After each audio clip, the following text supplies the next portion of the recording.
I think we'll get started in a minute or two.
What we're going to talk about in this first session this morning is a fairly dark and difficult topic, which is managing repression, especially brutal repression, and still trying to succeed using nonviolent resistance.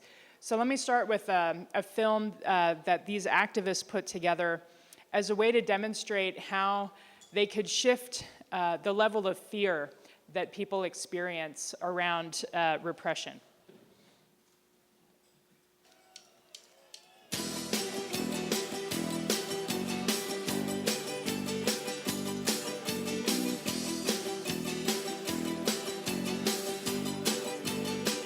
Страна швыряла этой ночью сволочью. Закат, когда он на щеке, как водка с горечью. Страх покрывался матом, будто потом страх брел по городу. Ночное небо было дотом, Оно еще напоминало чью-то бороду.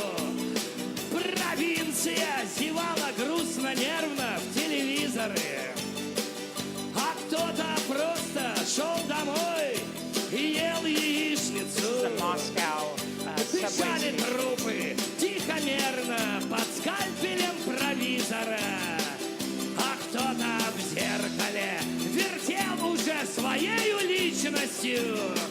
Страну рвало, она, согнувшись пополам, искала помощи. А помощь танкам, по лоткам давила овощи. Аплодисменты, бис, везде ревело зрелище. Стреляла право по беде, увидишь, где еще. Страна рыдала жирной правдой, так и не поняв истины. Реанимация бежала, была бабой последней пристанью. Пенсионеры с палками рубились в городки с милицией, а репортеры с галками их угощали блицами. Судьба пила, крестясь, и бледовала с магами. Брели беззубые старухи, да с зубами флагами. Да, повар голод подмешал им жидкий суп, довольно пороху. Герои крыли тут и там огнем по шороху. И справедливость думала занять чью-либо сторону. Потом решила, как всегда, пусть будет смерти поровну.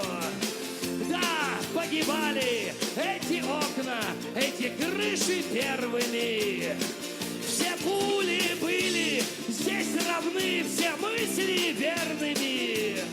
Аплодисменты, бис, везде ревело зрелище. Стреляла право по беде, увидишь, где еще.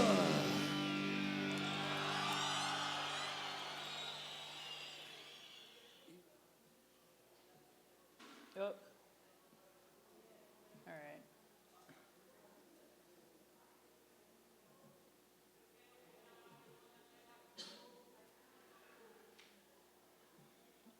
Okay. So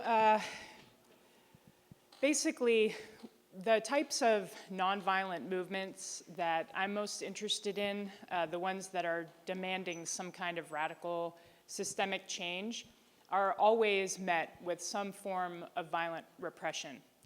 And the violent repression varies in terms of the scope of the repression, the people that do the repressing, the so-called agents of repression, the intensity of the repression, that is how lethal it is, and against how many people.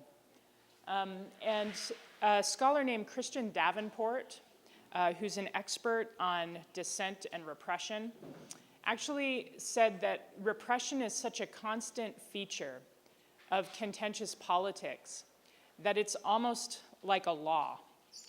He calls it the law of coercive responsiveness, meaning that any form of dissent that seriously challenges the existing status quo will experience violent repression from the opponent.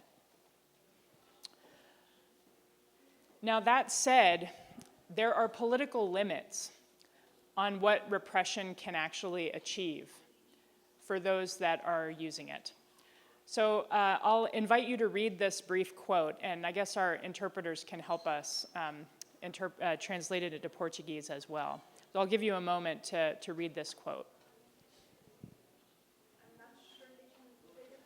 I think, do you have the slides? Okay, they got it.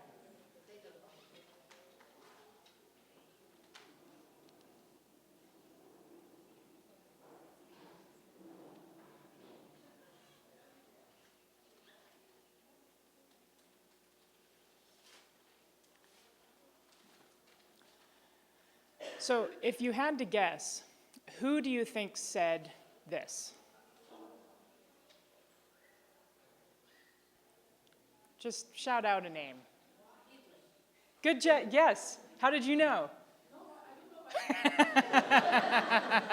Right. It's Hitler, Adolf Hitler.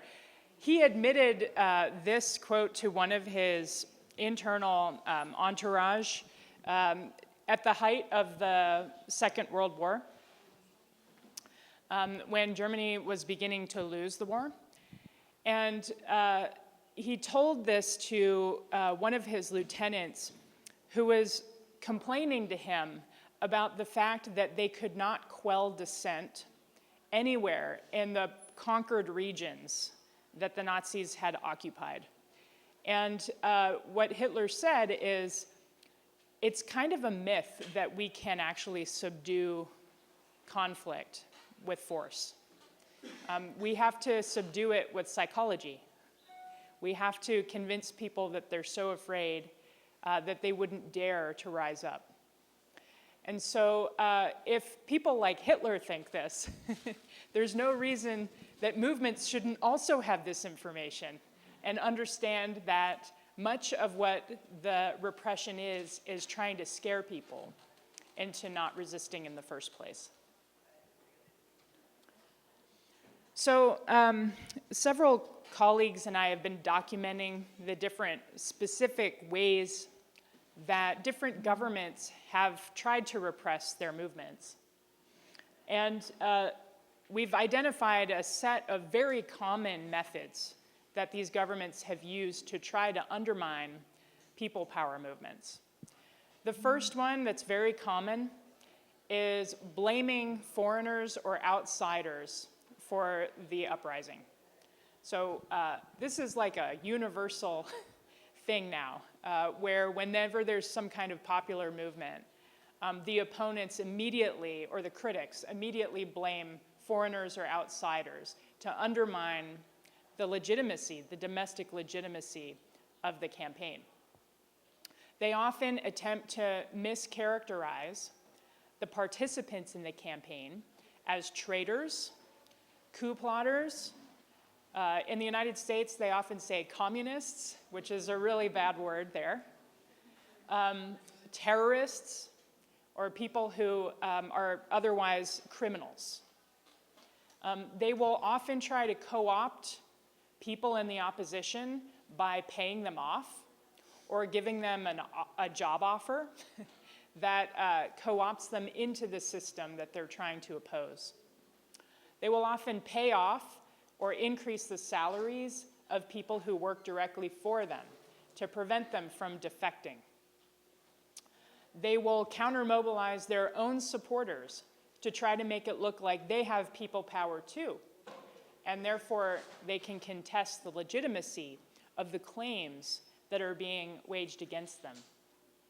They will often plant agents provocateurs or infiltrators into the movement to try to provoke violence, both within the movement and against police. They will often delegate repression to militias, plainclothes police, paramilitaries, or others, so that they can deny the repression. They will often use one or two very severe repressive episodes, what most scholars of repression call state terror, to scare everybody else. Because what the government wants is the minimal application of violence that they need to expend in order to stop the mobilization. They will often try to censor information. They will try to spin it to their own benefit using propaganda. They will often close off or deny access to independent or third-party journalists. They will often use surveillance to try to track the behaviors of different activists. They will also use pass new laws that try to help them to reinforce their grip on power by outlawing certain behaviors or expanding the range of repressive behaviors that they are allowed to pursue. And then they often share information about today's best practices in suppressing dissent. In fact, one of my colleagues attended a meeting, a high-level meeting that was between different internal security leaders of Russia, China, Iran, Syria, places like this. And they were having a very open conversation about what are you doing to suppress your dissidents today that's working? What isn't working? And they were cataloging exactly these methods as the best way to confront nonviolent opposition. So we know that they're doing it. Now, here's a question for you. What is it that repression is supposed to achieve exactly? So what are the things, what does the state want that it's trying to get through repression?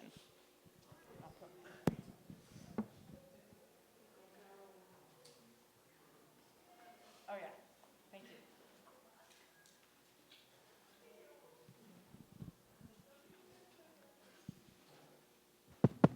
There we go. Yes. What does the state want?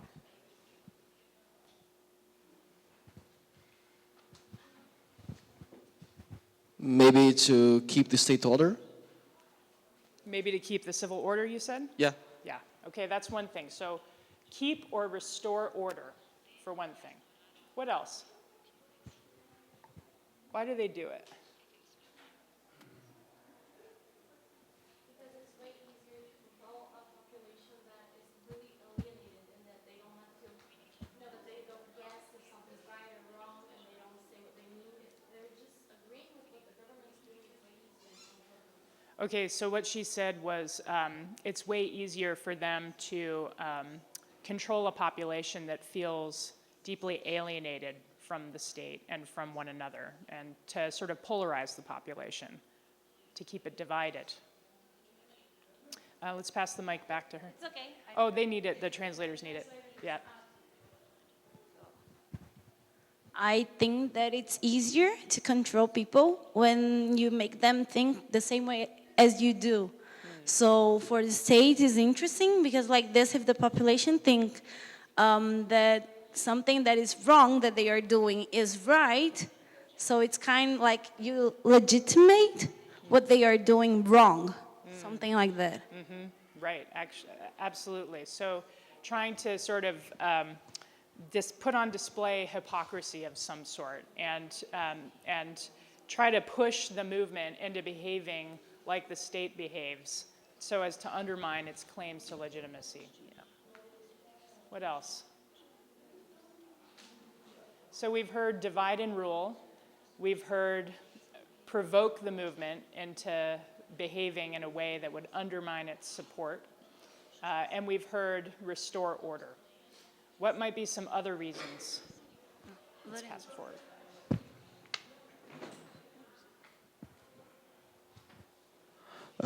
I do believe that one of the reasons is to spread fear.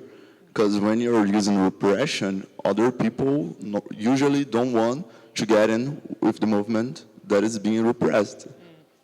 Right, so to spread fear, to deter more people from participating. So trying to keep the movement small and therefore ineffective. Because one thing we learned yesterday is that numbers are really important for movements to succeed. Okay, good. What else?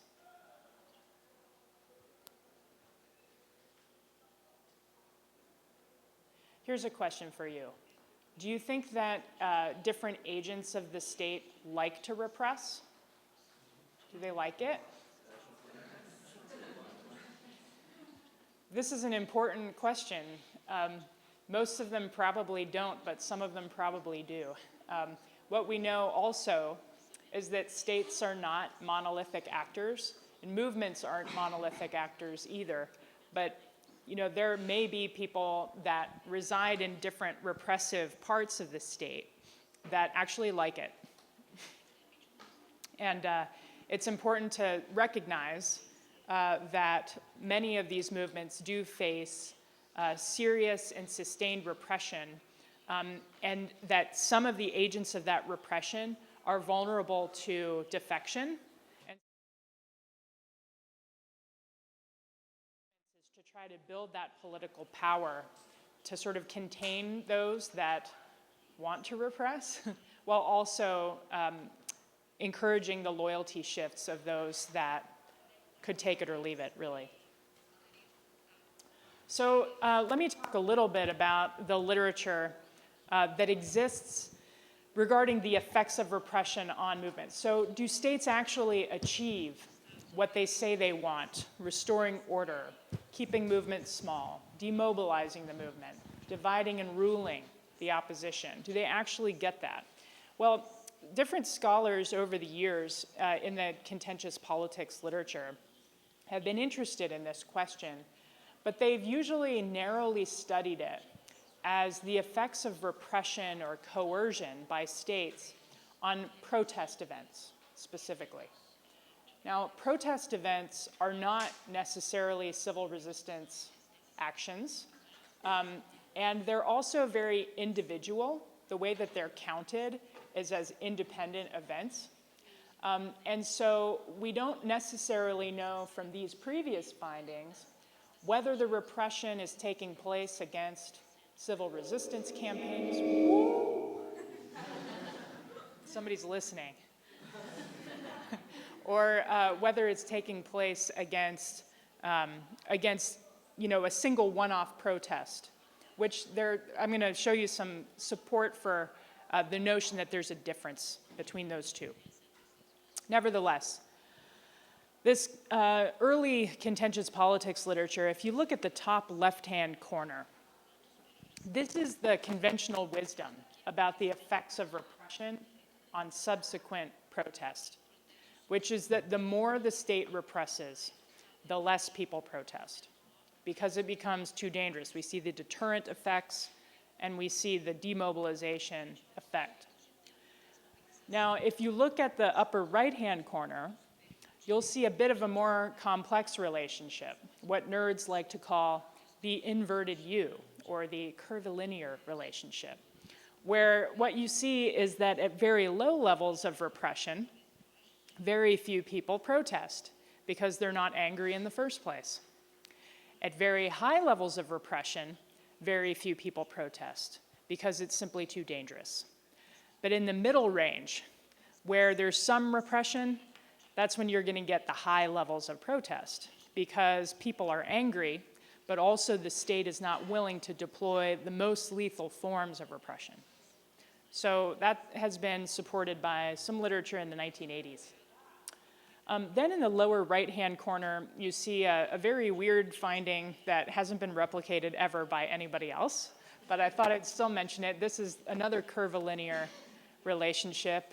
This one is the U-shaped relationship, where at very low levels of repression, you see very high levels of protest. The reason being because there's free opportunities for people to protest. They can do it, so they do.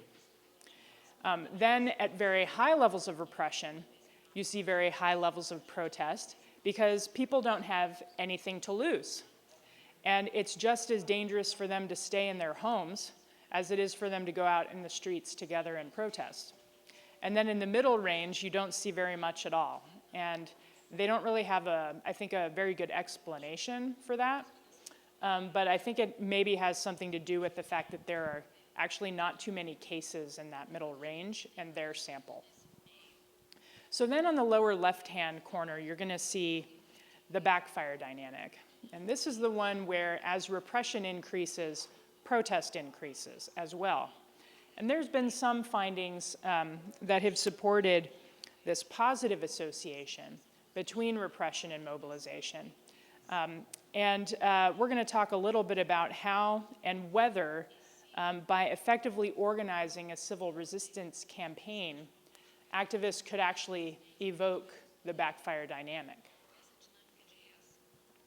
I should mention that if you take all the different data from all around the world on protest, and you take all the data about repression, and you look at the association, there's no association. A straight line like that means nothing. There's no standard relationship that can be found in the data. Now, this is really bad news for states, because states generally want to see that downward trend. And it's also good news for movements in a way, because it suggests that they might be able to manipulate the political dynamics in ways that benefit their chances of success. So, what are the things that might determine whether repression hurts or helps a campaign? There's a literature out there that talks about the nature of the conflict itself as being important in determining this. In particular, whether the campaign shares some kind of common identity with the opponent. So Ralph Summey wrote a really important article called Nonviolent Resistance and the Extremely Brutal Opponent. This is an article that that you'll have access to in the E-class. And in it, he speculates that campaigns that have a dependent relationship with the state are going to be able to manipulate repression to their benefit. So in cases like Serbia, where Milosevic was directly dependent on Serbs to maintain power, it was easy for them to withhold cooperation in a way that really challenged his power. And so he was limited about the degree of repression he could visit upon them. Compare that with Kosovo, where there was a different ethnic identity, Serbs versus Albanians. And the Albanian portion of the population in the Kosovo region of Yugoslavia was much smaller than the Serbian population. And Milosevic's hold on power did not depend on whether the Kosovo Albanians liked him or not. And so you see very little restraint on the amount of violence that he visited upon the Kosovo Albanians. So in the case where there is a direct dependency, where the opponent is trying to use the population to maintain power, it is easier for the movements to avoid the worst kinds of repression, and it's easier for them to take a repressive episode and cause it to backfire. What he calls the indirect dependency relationship would be like Kosovo or East Timor or Tibet, for example. These types of situations are very difficult for movements to manipulate without the support of third parties that do identify directly, culturally or socially, with the opponent. So for example, in East Timor, which the Indonesian government annexed in 1965 with the help of US military support. That island declared war basically on Indonesia and waged an armed struggle for 9 years that cost the island about a third of its population. I mean, a third of the population was killed during the course of the conflict. So not only was it a small place to begin with, but it became smaller over the course of the armed struggle. Now, what happened is that between 1974 and 1988, there were small-scale, low-intensity conflicts, but a growing sense among the East Timorese that they needed to develop some kind of more effective and less costly strategy to reclaim their independence.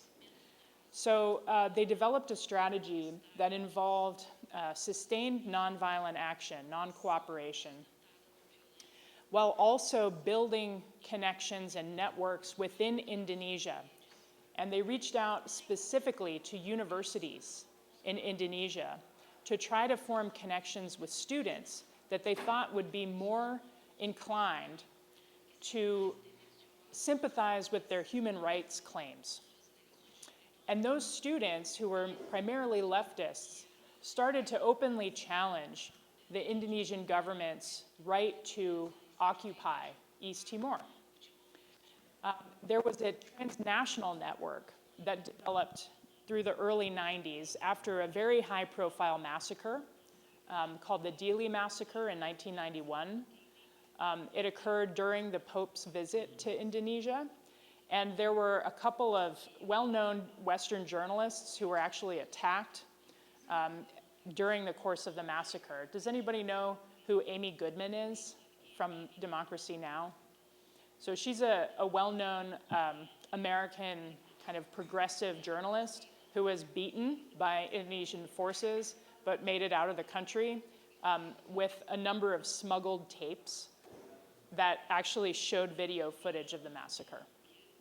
So the international news started to pay attention, and the Indonesian students started to organize a very effective network called the East Timor Action Network, or ATON, that started to lobby Western governments to stop supporting Indonesia's military occupation.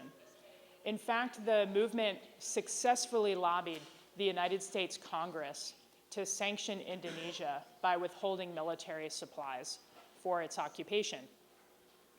And then during the course of the Asian financial crisis in 1997 and 1998, there was an uprising against Suharto in Indonesia that culminated in international actors sitting down with him to negotiate a bailout, basically through the IMF.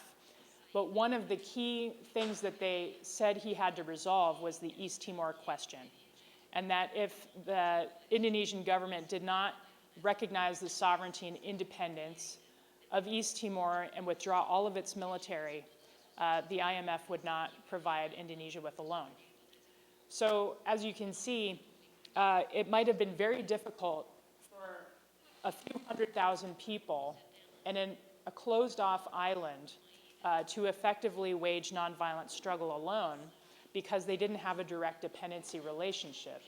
But by building direct dependencies through different networks, they were able to create that same dynamic that you would expect if they had been directly culturally related. The second explanation that exists in the literature deals with whether the campaign itself actually has a sustainable organizational infrastructure.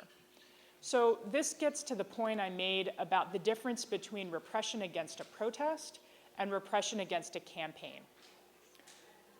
Isak Svensson, Charles Butcher, and Jonathan Sutton conducted a study where they looked at different cases of repression against unarmed actors engaging in dissent from 1989 to 2011.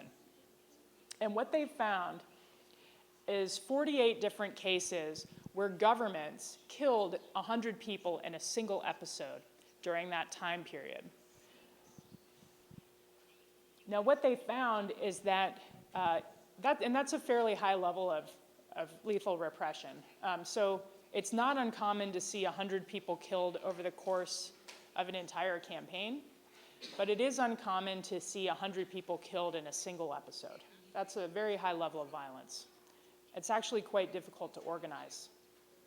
So what they found is that when that level of violence occurs against a campaign, that is a demonstration that's part of an organized nonviolent campaign, about half of the time, those killings backfire, meaning that mobilization increases and the campaign ultimately succeeds, despite that level of lethal repression. But here's a very important finding. They found that in none of the cases where there was that level of violence against a protest on its own that was not part of an organized campaign, in none of the cases did the repression backfire, or did the demonstrations result in the ultimate success of the dissidents. Other research has looked at even larger scale forms of violence, more than 100 people killed in a single episode.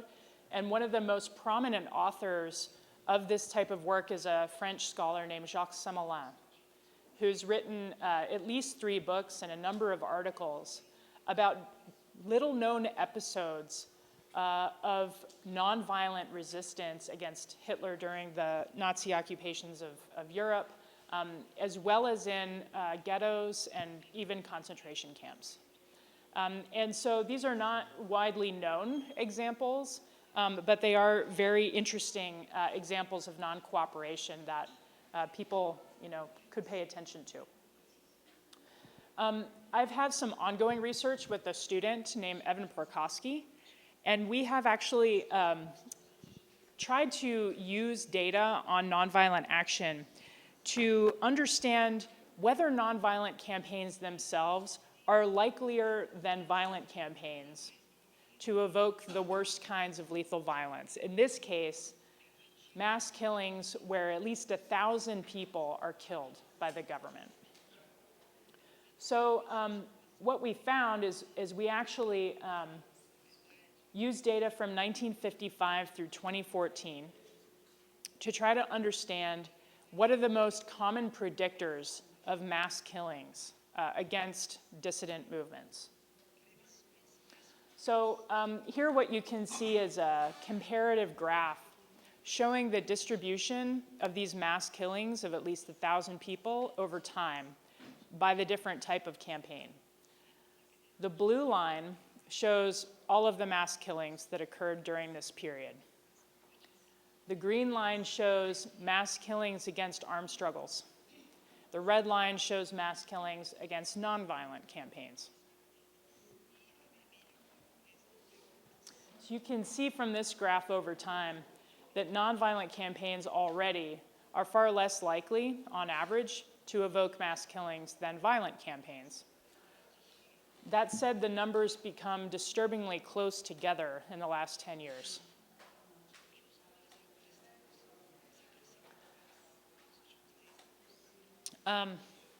This annoying graph is a coefficient plot, and basically what it does is the little dot shows, if it's on the left side of the red line, it means that that factor has a negative effect on a mass killing.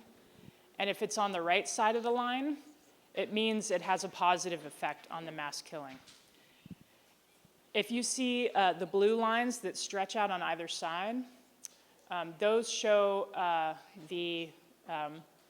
basically the 95% confidence intervals. And you can see that if they cross the red line, that factor is not very important. So what you want to see is those blue lines on either side clear of the red line, and that shows a significant relationship. So the things to point out are basically, if a government has done a mass killing recently, it's highly likely to do it again. So at the top of the graph, you can see the relationship that's all the way over to the right and has a very high impact is the recent mass killing. So the best predictor of future behavior is past behavior. That's true for states as it is for humans. Now, the other really important kind of structural factor is whether the government is an authoritarian regime or not, which is straightforward.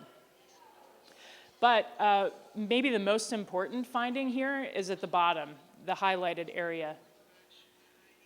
What you can see is that the most powerful negative impacts on mass killings are if a campaign is nonviolent and if security forces defect.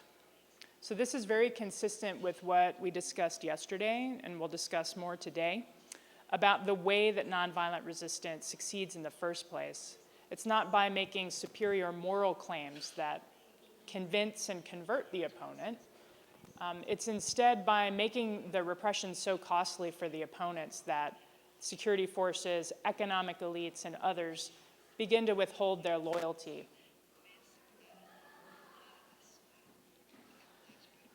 So, in other words, a lot of scholars have assumed that if a nonviolent campaign takes place and then repression happens, the movement has no choice but to become violent. This is a very common assumption. But what this research suggests is that there are lots of other choices that movements can make. One of them is that they can shift nonviolent methods. So a lot of times, these mass killings take place in the context of protests or demonstrations or rallies. But there are other forms of nonviolent action, like strikes or stayaways, stay-at-homes, other things that are very low risk and don't expose activists to direct repression in the same way. The other thing they can do is try to just maintain the status quo and keep going the way they're going and hope for luck. They can retreat, my personal favorite. Retreat and regroup, figure out how to survive today so that you can plan ahead and try to do something in another few months. And then, of course, many movements do respond with violence. And this afternoon after lunch, I'll talk about the political impacts that can have on the movement and its chances for success in the long term. One of the things that, that many of us have noticed is an interesting double standard around people's assessment of whether nonviolent action can succeed in the face of repression. And one time, Stephen Zunis and I were talking, and he said, you know, people, if there's a protest and 36 people are killed, a lot of people rush immediately to say, we tried peaceful methods and it didn't work, and so we have to use violence. But if there's an armed struggle going and 36 people are killed in a shootout, very few people come out and say, 36 people were killed, we tried violence, clearly it's not working, we have to try nonviolent resistance. So there's an interesting, like, higher standard of effectiveness that, that nonviolent resistance has to demonstrate. So in terms of the backfire dynamic, there's a number of new studies that are coming out about how movements that have experienced repression are able to sort of regroup and use their experience either to benefit them politically or even tactically. And as I mentioned yesterday, backfire is simply the process in which the opposite effect is produced by repression. So repression will end up actually empowering the movement by solidifying its moral claims, or by drawing more people to it who are angry about the repression that occurred the day before. Sometimes people have argued that it can actually diffuse certain skills that movements need to succeed, like clandestine communication or organizational skills that allow them to better maneuver around state surveillance. There's an argument that it can elicit third-party support, either by external actors who sanction the regime or remove their support for it, or it can create defections. That is, security forces or economic elites or others who don't want to support the regime anymore. So Brian Martin, who's long studied the backfire dynamics, has said that backfire really requires a few key components. The first is that the act of repression is widely perceived as excessive, disproportionate, or unjust relative to the threat. The second thing he said is that the repressive episode has to be widely communicated. So it has to, it has to be covered by someone, a journalist or an activist who's able to get the word out via social media or movement media. And the movement has to anticipate that the regime will try to spin the event to favor themselves. So they'll try to degrade the dissidents or discredit them in some way. So what Martin argues is that movement strategies that keep in mind these three necessary factors can actually anticipate and prepare when repression happens to exploit the episode to their favor. Now, this does not mean that they should deliberately provoke repression, because repression does overall reduce the chances of success for any campaign, violent or nonviolent, not to mention the humanitarian cost.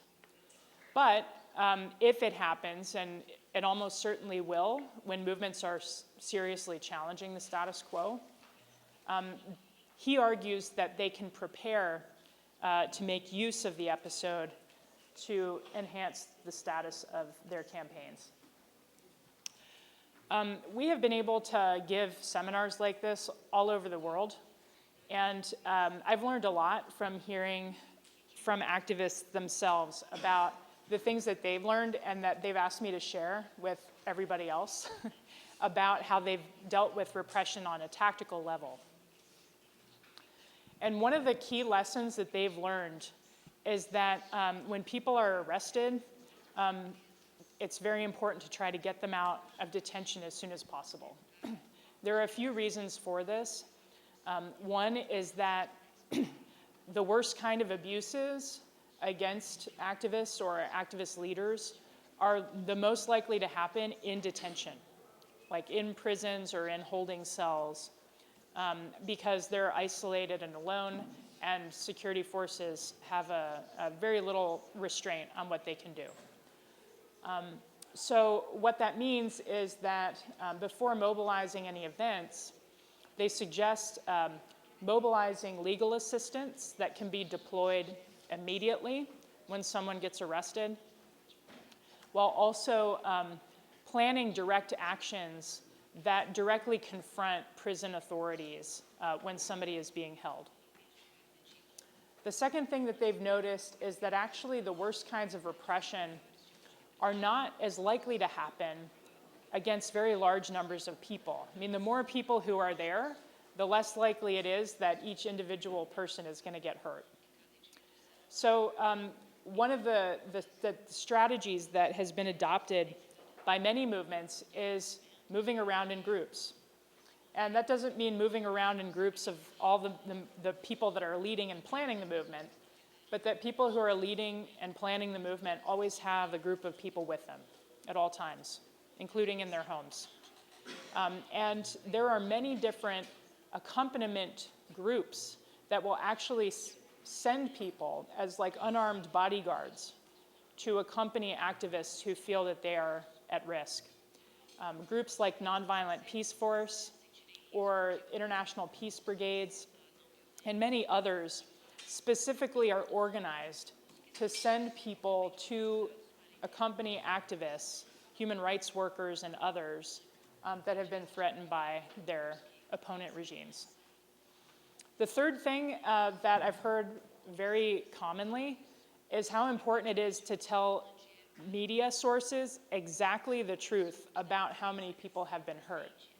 Now, there's a tendency to always want to exaggerate the amount of people that have been hurt in a given episode.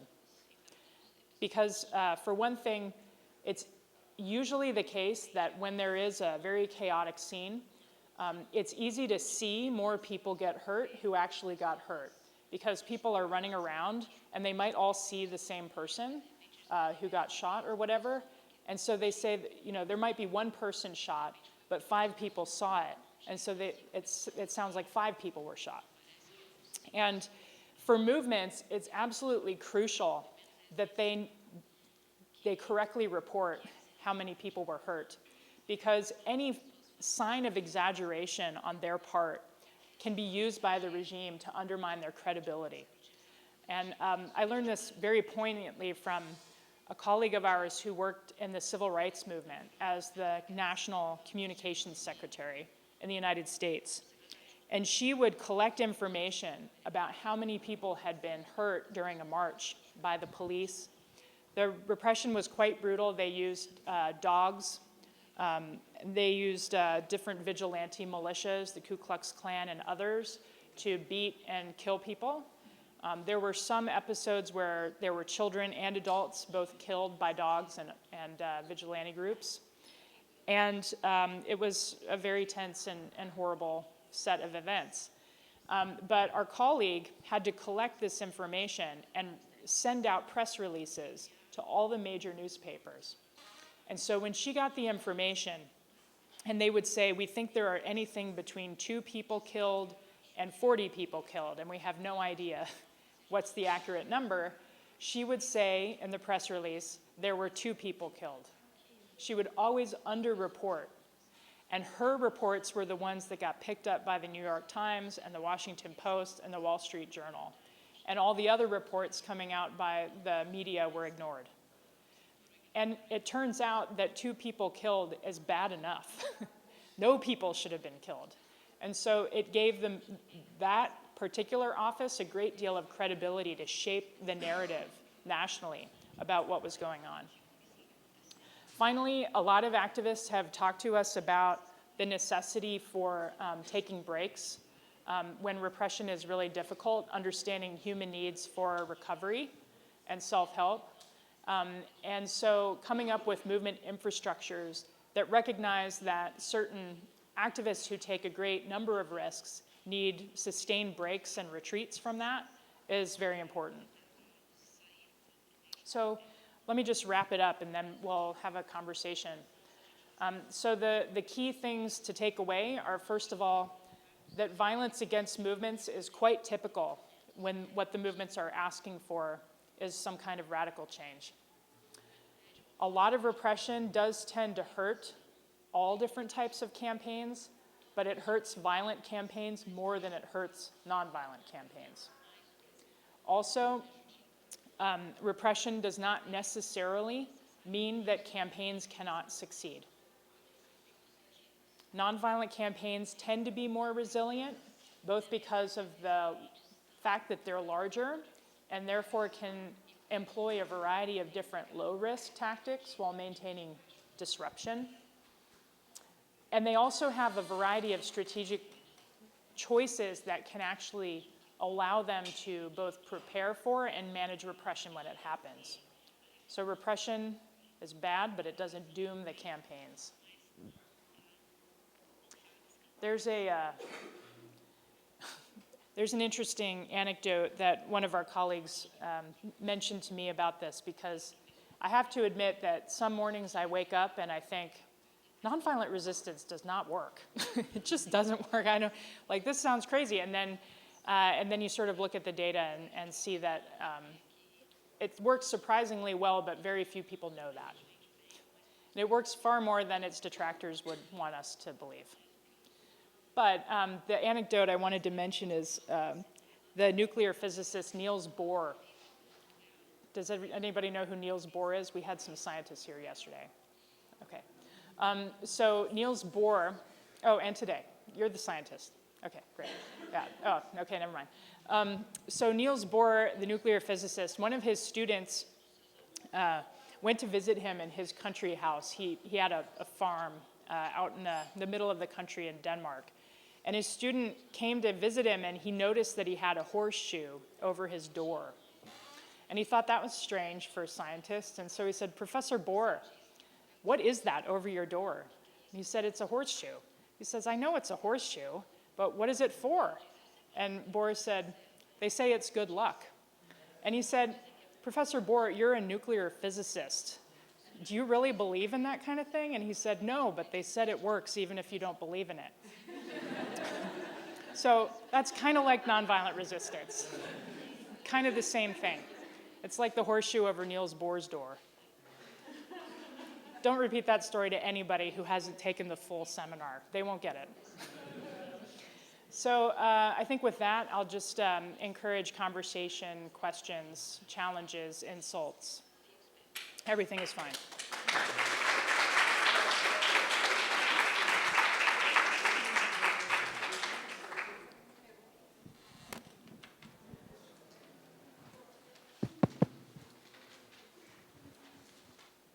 Vamos levar umas 3 perguntas? Great. Bom dia.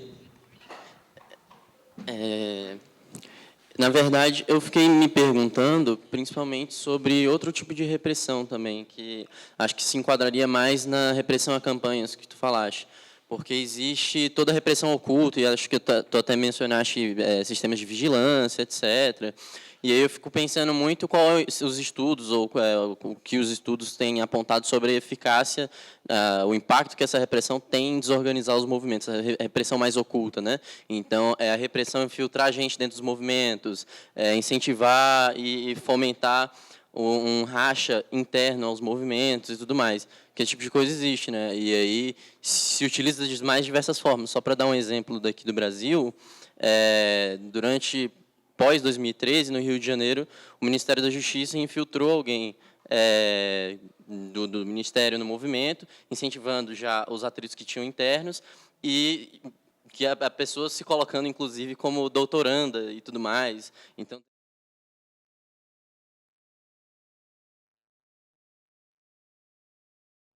um artigo no livro organizado pelo Jack Goldstone, que era justamente sobre isso, mas é o único material que eu tinha visto sobre o assunto, e conheço muito pouco material a respeito, assim, acho que é algo interessante de se ver. E aí uma das conclusões que esse artigo ele leva é que o grande papel dessa repressão oculta talvez seria não efetivamente em desorganizar os movimentos, mas o impacto psicológico que isso causa, porque você passa a tomar e gastar seu tempo com uma série de preocupações que antes talvez você não teria. Eu queria saber mais ou menos a tua opinião, ou se pudesse falar mais alguma coisa sobre isso.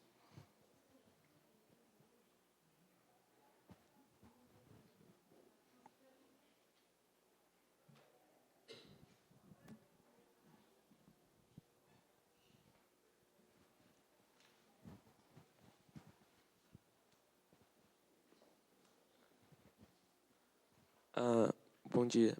Eu teria uma pergunta para você, principalmente sobre 2 pontos que você apontou. Primeiro, qual deveria ser, nos seus estudos, qual relação é mais efetiva do movimento com os veículos tradicionais de mídia, que tem uma grande tem um alcance relativamente superior aos meios, teoricamente, aos meios sociais de mídia que tem atualmente? E também eu queria perguntar, na última parte, quando você mencionou o fato de ser interessante subestimar o número de fatalidades e de causalidades da repressão violenta ao movimento, se isso não prejudicaria a estratégia de backfire do movimento.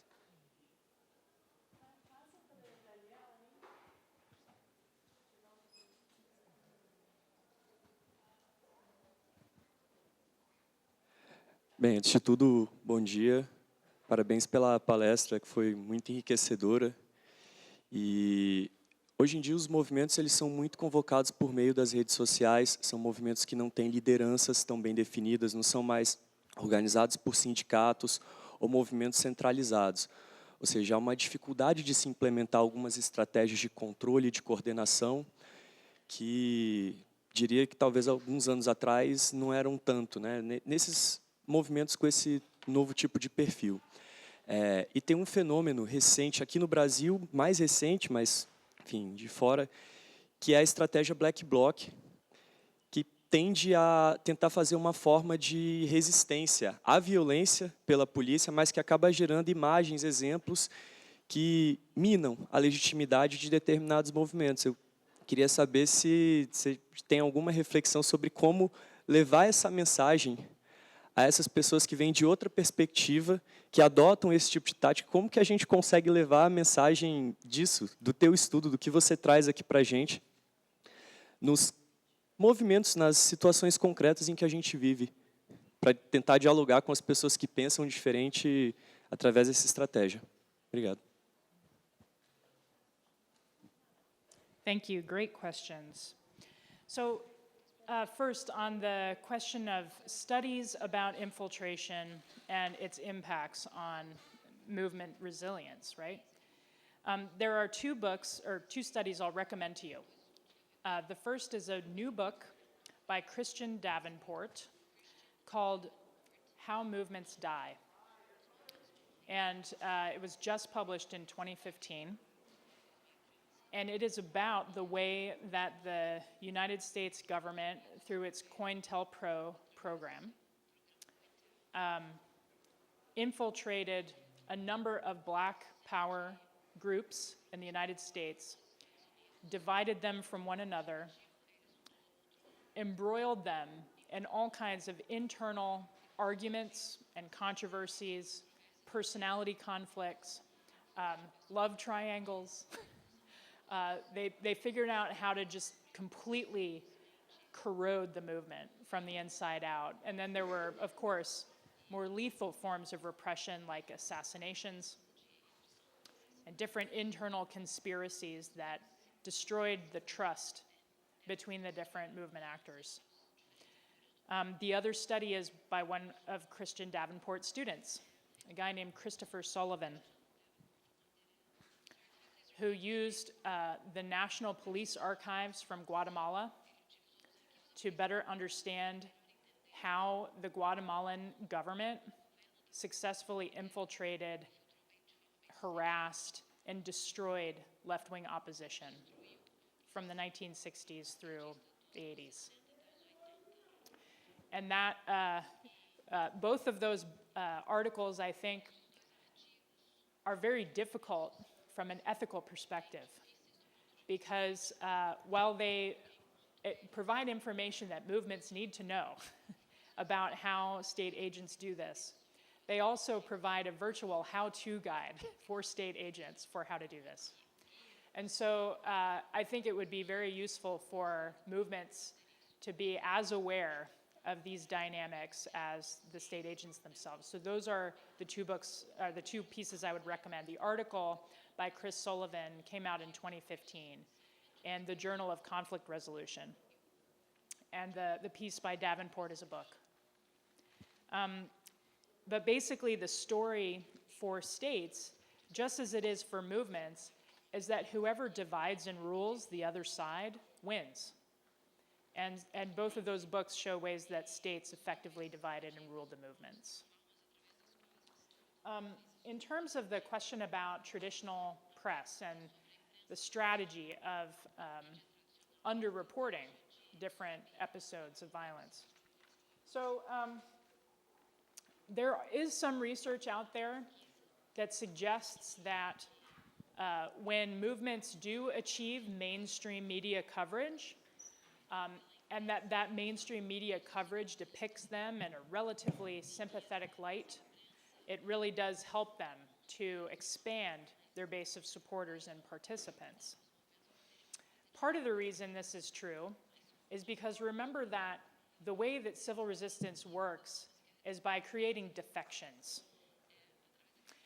And if mainstream media starts to look at these movements in a positive light, that's like a defection, because mainstream media is mainstream, it's status quo.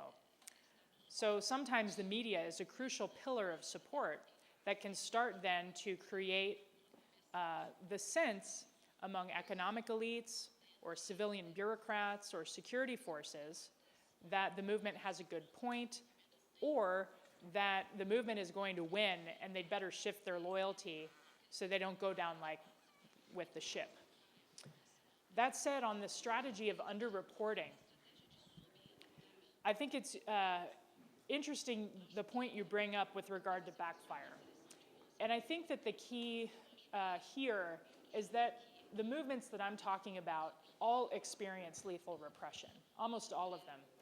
And so sometimes reporting one death, even if you're underreporting that you might think there are more deaths, it's useful to just confirm the information and know for sure before reporting it. And I think a lot of movements feel the impulse to get the information out quickly before they have verified that it's true. And that has often come back to harm them and undermine the backfire dynamic. So the key is just to report what's happened and what can be confirmed. And movements might even get more trust and faith about their credibility by saying, we hear reports of fatalities, but we don't know yet. We have not confirmed yet. And that can win them a lot of credibility in a very chaotic situation where people are making very wild and sort of ambiguous claims about what's happening. In terms of taking the message and persuading people, I wish you had the answer to that, because I myself end up having the same conversation with a lot of people in my country who are not convinced. And so, I think that there are lots of different ways to dialogue with people who are working from a different set of assumptions and a different set of facts. And one of them is to be just very rigorous and transparent about the ways we're reaching certain conclusions. And For me, that's one reason why I'm so committed to an evidence-based approach to this topic, is because I think conversations about nonviolence and violence can often quickly devolve into moralistic debates, which is unwinnable. Whereas if we talk in terms of political effects, there are discrete and observable metrics of impact that we can find some common ground with. And that's why I often talk about it in these terms. That said, you brought up an important point around some of the ways that people organize today, and that social media and different types of leadership structures predominate the movement space now. There's a very important study by Clifford Bobb and Sharon Nepstad that is called Kill a Leader, Murder a Movement. And it's all about what is the optimal leadership structure for social movements to be resilient to assassinations, basically. And what they find is that actually the ideal situation is to have what they call an administrative leadership structure, which means that even if a movement must have a figurehead, that's personified in an individual, that they make sure that they have plenty of other individuals who are very aware of the way the movement runs and coordinates and can step into that role, even if they don't become the face of the movement. Whereas movements that kind of rely on a single figurehead or a charismatic leader to not just be the face of the movement publicly, but also to make the internal decisions, they are very vulnerable to repression from the outside. So there's a lot of research out there about movement sustainability on social media or off of social media. And I think that this actually speaks to some of the same dynamics that take place on social media. They're so dispersed that it's not clear who's kind of asserting themselves when certain leaders are compromised.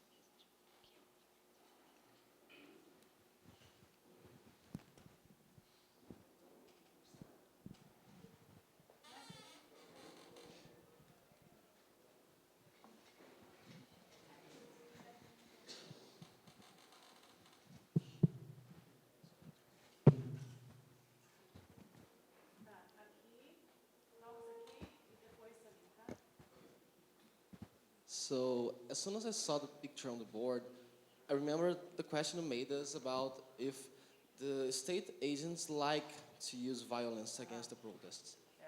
But the fact is, those state agents, they belong to the people.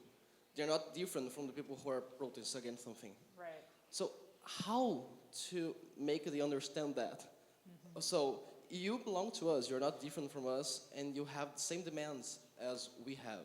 So how to make them sure not to act like Weber said of the use of violence to pursue power, but just to reivindicate their rights.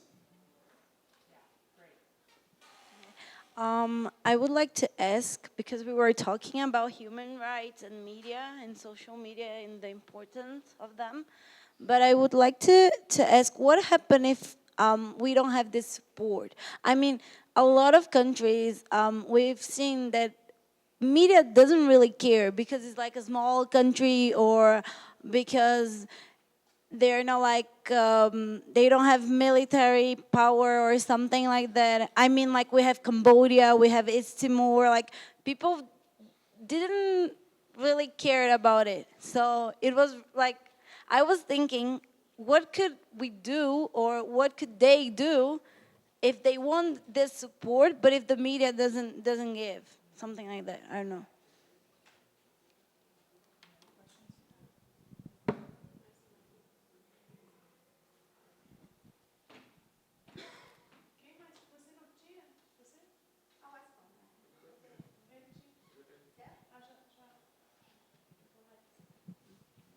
Since yesterday, I keep remembering the great book by Mimi Keck and Catherine Sicking, Activists Beyond Borders. I think it's actually a great example of a book that bridges the literature on social movements and resistance, and they talk a lot about the issue of credibility that you pointed out. Of course, They are talking about transnational advocacy networks in that book. That was just a comment. And my question for you, a couple of years ago, a student of mine in Chile was almost killed by the police. So I wonder, have you also thought about repression in terms of when you're the target, or when your research students are the target? Yeah. And he was doing research for the project. Yeah. Yeah.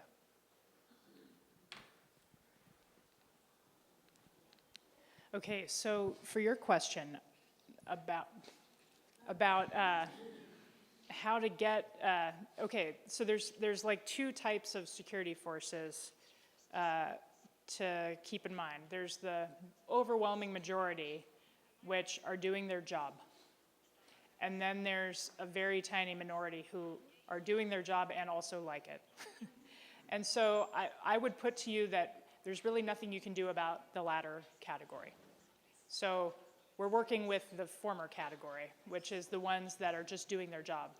And they can be much easier to convince that it's not in their interest, or in their employment interest even, to continue repression. Maciej's section that's next is going to be all about strategies for evoking defections from security forces and others. So I might just bracket your question and put it to Maciej, and if you're not satisfied, ask again during his Q&A. The second question about what do you do when the media doesn't care?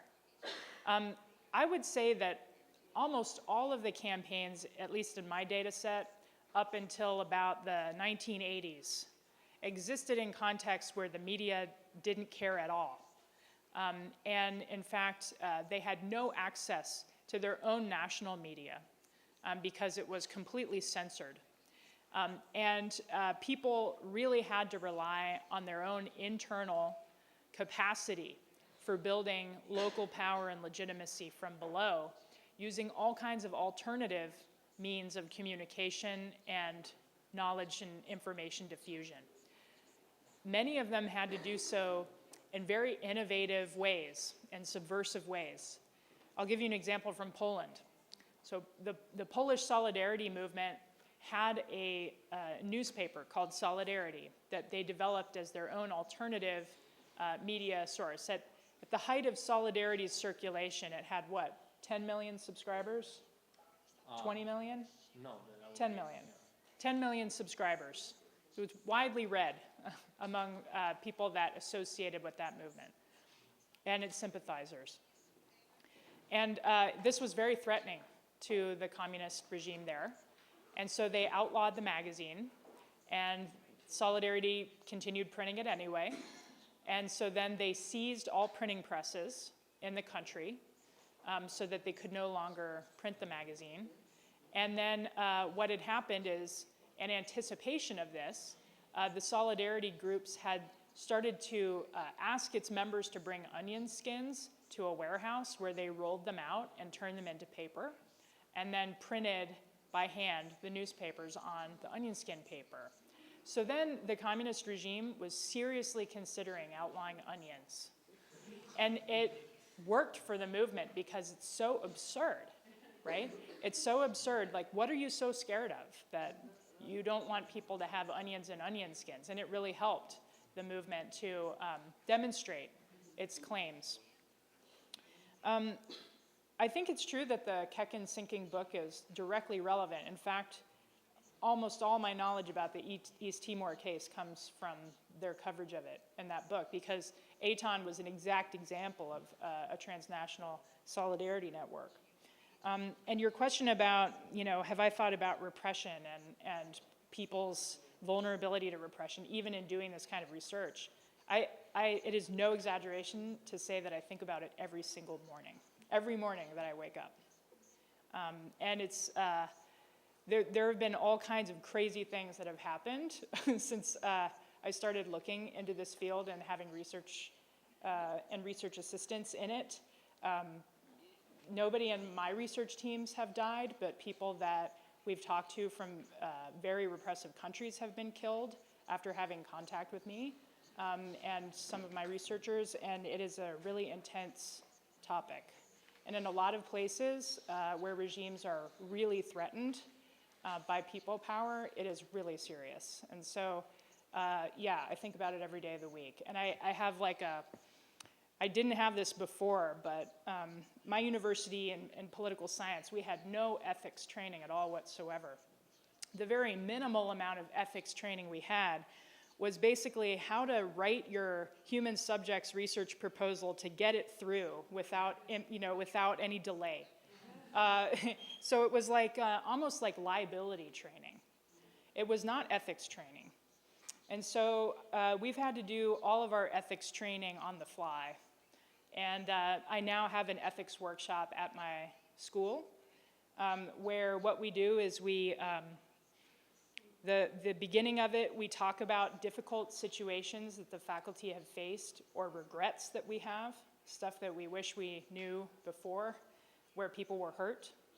And then we talk about the moral lessons we learned from that, and we talk about the ways that we've established an ethical code for ourselves. It's very personal, and the way that we stay accountable to it with others.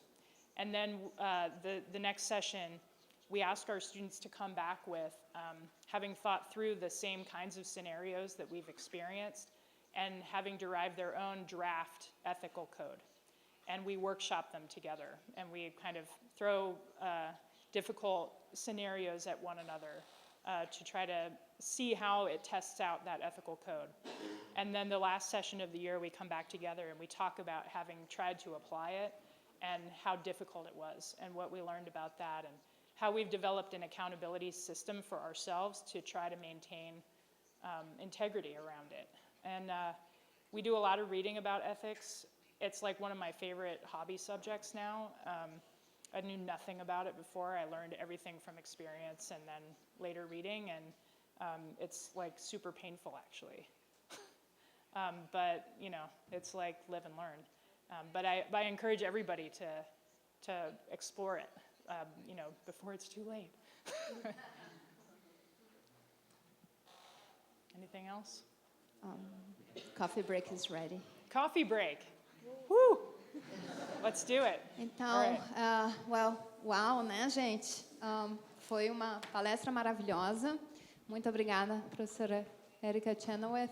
E a gente tem, então, um lanchinho agora e depois fiquem, porque o professor Maciej Bartowski vai falar sobre desistências e resistência civil, que é outro tema sobre o qual tem pouca literatura e é um tema absolutamente crucial para movimentos sociais, processos de ação coletiva e resistência. Obrigada, gente.